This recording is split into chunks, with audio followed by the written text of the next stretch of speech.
आप देख रहे हैं इंडिया टाउन न्यूज, भारत की बात। नमस्कार, आप देख रहे हैं इंडिया टाउन न्यूज और मैं हूं आपके साथ मर्सी। और आज हम बात करेंगे राज्य की सियासत के उस बड़े फैसले की जिसकी हर निगाहें इंतजार कर रही है। जी हां, मुख्यमंत्री विष्णुदेव साई की अध्यक्षता में कल नवा रायपुर के मंत्रालय महानदी भवन में कैबिनेट की अहम बैठक होने जा रही है। सुबह 11:30 बजे शुरू होने वाली इस बैठक में कई बड़े और जनहित से जुड़े फैसले लिए जा सकते हैं। इस बैठक में क्या बड़े फैसले लिए जाएंगे और छत्तीसगढ़ वासियों के लिए क्या कुछ खास रहेगा, सब बताएंगे। बने रहिए अंत तक, देखिए ये रिपोर्ट। छत्तीसगढ़ कैबिनेट बैठक में दो प्रमुख मुद्दों पर खास तौर से चर्चा की संभावनाएं जताई जा रही है। पहला, प्रदेश के श्रमिकों के हित में संभावित नीतिगत फैसले और दूसरा, छत्तीसगढ़ में ट्रांसफर पॉलिसी लागू करने को लेकर। बता दें कि मध्य प्रदेश सरकार पहले ही ट्रांसफर पॉलिसी लागू कर चुकी है और अब छत्तीसगढ़ में भी इस नीति को लागू करने को लेकर चर्चाओं का बाजार गर्म है।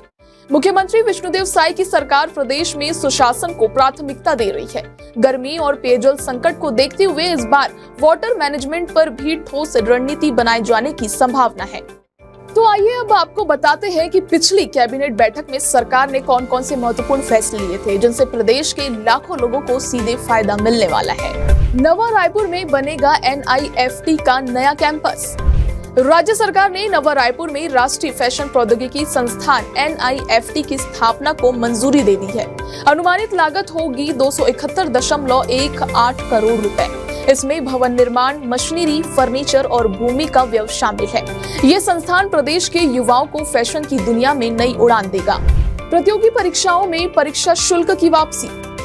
अब CGPSC, व्यापम और अन्य चयन बोर्डों की परीक्षाओं में भाग लेने वाले स्थानीय अभ्यर्थियों को परीक्षा शुल्क की राशि वापस की जाएगी। इससे परीक्षा में भागीदारी बढ़ेगी और आर्थिक बोझ कम होगा। व्यापारियों को मिलेगी बड़ी राहत। 10 साल से पुराने लंबित वेट मामलों में 25,000 रुपए तक की देनदारी माफ करने का ऐलान किया गया है। इससे 40,000 से ज्यादा व्यापारियों को लाभ होगा और 62,000 से अधिक केसों का निपटारा संभव होगा।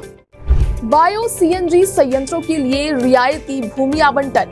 अब जैव और कृषि अपशिष्ट से बायो CNG बनाने के लिए सरकार रियायती दर पर भूमि देगी। ये निर्णय स्वच्छता और हरित ऊर्जा की दिशा में बड़ा कदम है। सहकारी शक्कर मिलों से शक्कर की खरीद। 2025-26 तक राज्य की PDS व्यवस्था के लिए शक्कर अब स्थानीय सहकारी मिलों से खरीदी जाएगी, जिससे किसानों और सहकारी संस्थानों को आर्थिक संबल मिलेगा। BEML मैन्युफैक्चरिंग प्लांट को मंजूरी। भारत अर्थ मूवर्स लिमिटेड को छत्तीसगढ़ में heavy earth moving equipment plant लगाने की मंजूरी मिली है। 100 एकड़ भूमि टोकन रेट पर दी जाएगी। इससे MSME सेक्टर को भी बल मिलेगा और रोजगार के नए अवसर खुलेंगे। इन फैसलों से स्पष्ट है कि सरकार युवा, व्यापारी, किसान और श्रमिक चारों वर्गों को केंद्र में रखकर योजनाएं बना रही है। लेकिन अब सभी की नजरें टिकी है कल होने वाली कैबिनेट बैठक पर। क्या पेयजल संकट से निपटने के लिए कोई ठोस कार्य योजना बनेगी? क्या प्रदेश के कर्मचारी और अधिकारी वर्ग को लंबे समय से जिस ट्रांसफर पॉलिसी का इंतजार है वो अब साकार होगी? ये देखने वाली बात है।